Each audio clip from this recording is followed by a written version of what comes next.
May bago na naman tayong ginagawang chinilas, ano, ay gulong ng motor.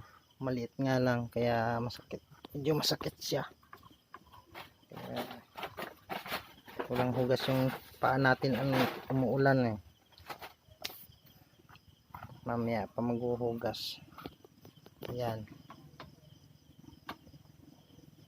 testing pa lang yan, lalagyan na ng style yan. Ito, paa ng baka.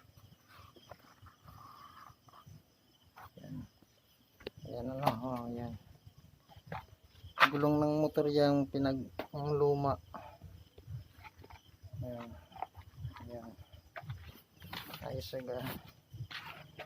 Pero yung chinilas natin ngayon, ayusin pa yan. Ano pa lang yan, style niyan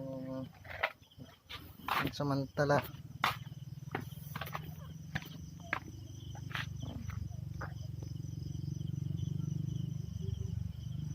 Tayong chinilas, ayusin natin para mas ayos.